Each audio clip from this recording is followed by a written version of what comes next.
So I wanted to start a video log basically of my progress before I actually went for surgery and ended up not doing it. Life gets in the way as usual with everything. Been meaning to do something like this for 12 months now, so here I am. Basically what I would like to do is a video log of the process I went through to get into surgery. Basically 2 years ago my doctor said to me I recommended that I go for surgery, and back at that time I had absolutely no intention of that. I had just been diagnosed with sleep apnea, so I was just starting with that. I didn't want to throw another spanner in the works, plus the general cost of it and the stigma behind the surgery. And around about that time a couple of people that I knew had surgery, but I didn't actually know about it, and within the next 6 to 12 months sort of realised that maybe I should look into it, and a lot of stuff happened, and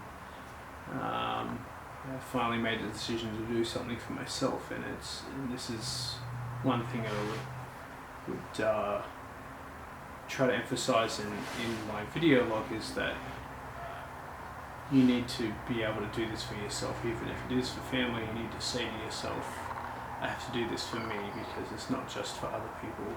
Your quality of life will change significantly in the few months after surgery, and it's so hard to comprehend, and I'm still coming to grips. I'm now former for nearly 5 months post-op, and I wouldn't look back at all. I don't regret anything other than not doing it 10 years ago, to be honest. But you definitely need to do it for yourself and for your health, and it's so much easier to get around, and I've still got a long way to go myself. But basically, as it started out, my whole life I've been big. I've been bullied for being big. I've been, hey big guy. I've been the big guy, big fella. All the things you can think of, I've been called that, and that doesn't bother me. But the more I realise it, more weight I lose, I realise how big I was, and how much that affected my whole life. It's definitely not an easy decision to make, but long term you'll live a better life. So once I made the decision to actually go and see the doctor, to be honest, the hardest part was making a decision to actually go and see the doctor. In a way, I was living in denial, saying to myself, I can lose the weight, no worries at all. It doesn't matter how many diets you do when you're, almost double what your BMI or your body weight should be for your height. It takes a lot of work and many years of dieting and hard exercise to be able to do that. Some people say, just diet and exercise, and it's not easy when you weigh as much as what I did when I first started out. My heaviest weight was 196.3 kilos, and currently I am 132 kilos, which is a incomprehensible difference for me.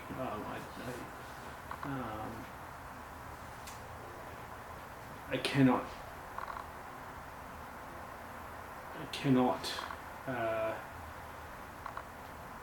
I'm lost for words at how much different it is.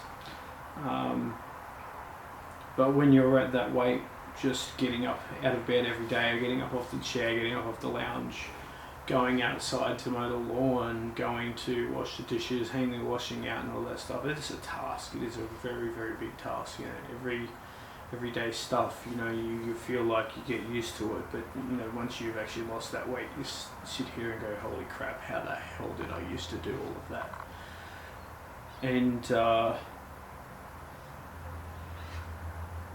basically, yeah, my life is a complete backflip on where I was a year ago, where I was 2 years ago. I wouldn't have even considered doing the things that I do on a day-by-day basis now.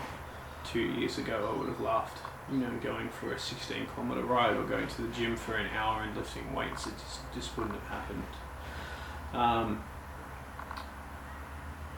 I'm kind of rambling, but basically, I want to document from the start to finish process of, I've got, you know, everything from when I started. I remember vividly everything that happened, the whole process. It's been a long process, but it's actually been a really fast process. And I could have done surgery last year, but chose to do it this year just to give myself a bit of time to come to grips with everything, and it worked out really well. But don't be afraid to take the step to ask the question. Ask your GP, you know, what can be done. You know, there's always options. Surgery may not be for you. You might go on to some kind of magic drug. I know there's Saxenda out there, and there's a couple of other things that you know, they help you with your weight loss, but long term is the really hard one. And when you're, you know, a lot bigger than your average person, it takes a lot and a long time to lose that weight, and in the process of losing weight, that much weight over a long time, you could hurt yourself and have setbacks and stuff, whereas the surgery definitely accelerates that and gives you the ability to step into exercise a lot earlier, because you're shedding a lot of weight in such a short amount of time. That and the long-term health benefits of the surgery. If you're pre-diabetic, it doesn't just go away when you lose weight. You need to, you know, it gets worse over time. Blood pressure can be an issue with, you know, doing exercise, and multiple other things. There can be other, they call comorbidities, that can worsen before it gets better and make it a lot harder to be able to lose weight. Prior to surgery, I was pre-diabetic, obviously had severe sleep apnea, hypertension, still have hypertension, but hopefully that goes away eventually. And just never had any energy. So many things I just can't describe. But the biggest thing is to take the first step. It's kind of like being an addict in a sense, where you need to admit that you need to do something. First of all, admitting to yourself that what you're doing isn't working, and admitting to yourself that you need to do something different, because that's what I did. One day I clicked and I went, I've got to do something different, and I did. And it hasn't been an easy road, it hasn't been a difficult road. There's a lot of people that have a lot more issues, but you know, it's been great. I'm going to work on it. Try and do this weekly or fortnightly, I'm not sure yet, but I want to work on just a different part of the process in each step. So my next video intention will be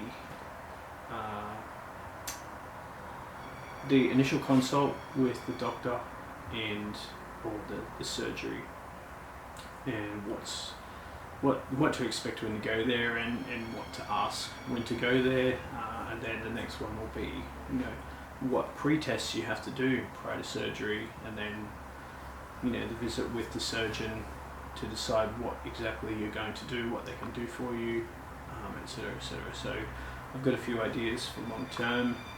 I want to try and do this once a week or once a fortnight. I haven't decided yet, just depends on how much life gets in the way. But I hope I haven't bored you to death, and I hope this is alright. And I hope I can do this in one take, because I don't really want to go back and edit everything. But stay tuned, there's a lot more to come. The there's a lot of really good stories out there. There's a lot of nightmare stories, and the best thing to do is actually do your research with all of this. But we'll get to that in the near future. All right, cheers.